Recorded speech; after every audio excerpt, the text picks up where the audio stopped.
Bonjour, alors je vais faire une petite vidéo parce que c'est assez intéressant de voir à quel point en fait certaines personnes n'arrivent pas à comprendre la réalité, tout simplement, sont complètement déconnectées de la réalité. Donc aujourd'hui j'ai publié une vidéo sur Twitter sur une réflexion sur l'or, le BTC, le Bitcoin et le Nasdaq. Donc la réaction c'est, tu as publié cette vidéo donc dans laquelle je dis que le Nasdaq bat l'or à long terme en permanence, quelles que soient les périodes.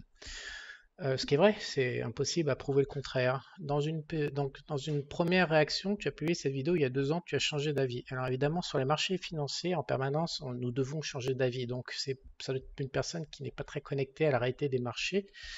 Mais alors en plus, à horizon de 2 ans, je lâche le Nasdaq et je vais à bloc sur le gold. Ok, donc la date à 2 ans, en fait, c'était le 21 novembre. On va aller vérifier ça tout de suite. C'était combien? Le 14 novembre 2001. Voilà, cette vidéo a été publiée le 14 novembre 2001.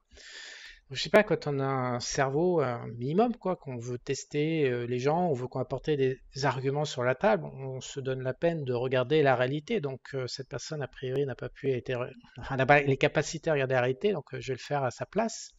Donc nous allons aller, c'est combien déjà le date? Le 14 novembre. Donc nous allons aller au 14 novembre sur le Nasdaq. Voilà, 14 novembre 2000, 29 novembre, 14 novembre. Donc ce qui est assez incroyable, c'est que je publie cette vidéo à 5 jours du plus haut historique de l'époque. Si on grossit, hein, à 5 jours, dans le genre timing quasi parfait, on peut difficilement faire mieux. Donc après, on déballe comme ça de 30% de baisse. Donc ça me paraît être une excellente intervention de ma part, cette vidéo. Et alors, regardez la bande de couillons qui suit. Ha ha ha ha, sur Go, raconte trop de conneries, c'est fou. Quand tu es aussi monsieur le caractère, forcément, ça se reflète. Non, mais on a affaire manifestement à des gens qui n'ont pas le niveau. Donc, ce qu'on va faire, c'est qu'on va les faire en direct, là, comme ça. Hop, bloc. Voilà, bye bye. Steve, hop, bloc. Et puis, le troisième, qui a l'air de bien rigoler, on va faire pareil. Bloc. Et enfin, la nouille qui me rappelle à quel point mon timing était si fantastique. Eh ben, je suis désolé, mais pareil, on va faire bloc. Alors ensuite, bah, sur l'or, bien sûr, le 14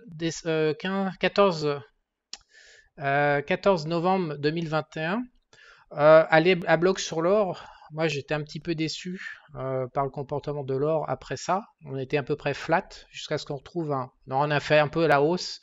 172, 185, pour moi, c'est resté stable. Au moment, c'est simple, de toute façon, tous les systèmes sont publiés sur Université Investisseurs. Tous les systèmes sont repassés acheteurs en avril, mai, juin, pendant cette période 2023.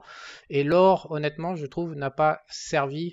Voilà, avril, mai, donc ça a offert un tout petit gain, mais ça n'a pas servi de tampon par rapport au marché baissier sur le Nasdaq. J'étais assez surpris de l'absence d'alternative.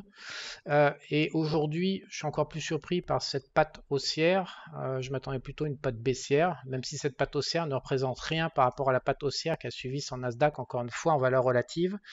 Mais oui, bien sûr que l'alternative entre le Nasdaq et l'or est justifiée. Et alors, en fait, croire que on reste pour l'éternité sur un indice ou alors sur l'or ou sur des actifs, je passe mon temps à démontrer euh, qu'il faut absolument pas faire ça sur les marchés financiers. À long terme, c'est extrêmement difficile. Il n'y a que 1 à 2% des actifs qu'on peut détenir comme Warren Buffett à horizon 10 ou 20 ans. Les autres actifs, il y a une rotation perpétuelle.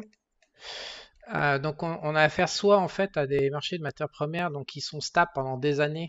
J'ai publié le graphique ici.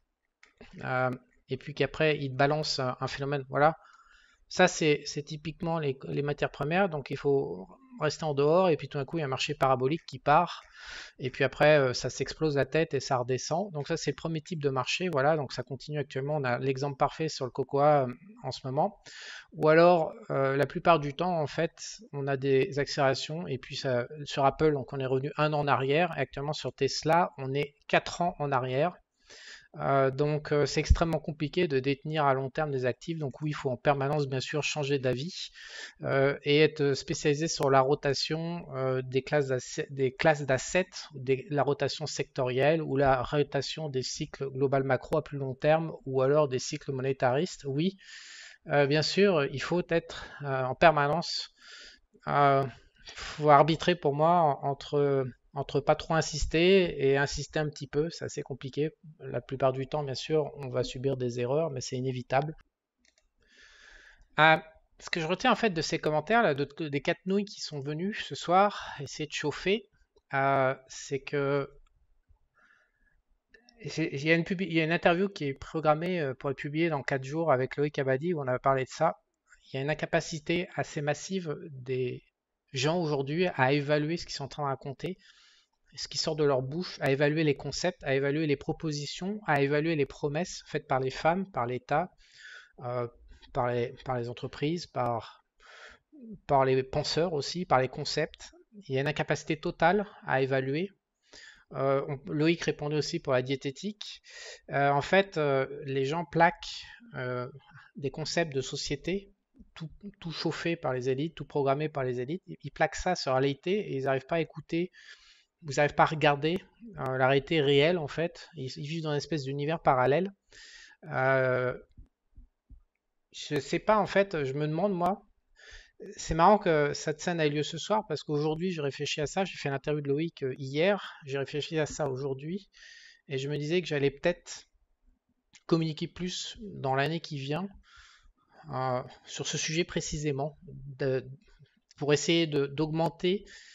Je pense qu'en fait, euh, pour faire grimper les gens contre les élites qui sont en train de détruire actuellement notre civilisation, je pense qu'il faut les armer à évaluer, quantifier, analyser, défendre euh, toutes les interactions qui nous sont proposées aujourd'hui qui sont toxiques, à évaluer la toxicité à l'aide de data, à l'aide d'opposition, de critique, de modélisation et tout ce qu'on veut. Je réfléchissais à ça aujourd'hui, je me disais qu'il y avait peut-être un créneau à jouer pour upgrader et aider les gens. Euh, Ce qui est assez pénible, c'est que les gens sont assez comment dire, agressifs et prétentieux dans leur bêtise. C'est pas facile de gérer la bêtise comme ça des humains. Mais d'un côté, je me dis qu'il y a quand même un créneau pour faire réfléchir, parce que politiquement, je crois absolument pas que ça sert à quoi que ce soit, essayer de convaincre des idiots ou d'empêcher des idiots d'aller voter. On peut pas, le système est foutu, il est voué à l'échec, à s'effondrer. Ça, j'en ai pas de doute là-dessus. Mais on peut extraire quelques gens pour les armer face au système. Et pour les armer, il faut les pousser à évaluer le plus précisément possible pour qu'ils se rendent compte, par exemple, sur le carbone, sur tout est complètement foireux, l'histoire, les religions, le Dieu, le machin, tout. Il n'y a rien qui tient la route.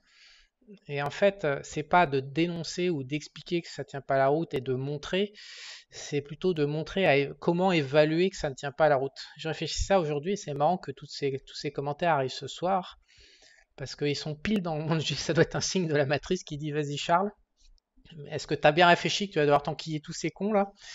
Bah, peut-être. En attendant, je pense que la domination politique actuelle qui est assez toxique et nocive et assez black, euh, je pense qu'elle a lieu en ayant comme ça des espèces de nouilles en masse par centaines de millions, par milliards, qui comprennent rien en fait. Ils comprennent pas, ils ont même pas le réflexe de dire tiens, il y a 2 ans, allons voir la courbe du Nasdaq, qu'est-ce qu'il a fait après, ou l'autre qui dit bah t'as changé d'avis comme ça, c'est juste incroyable.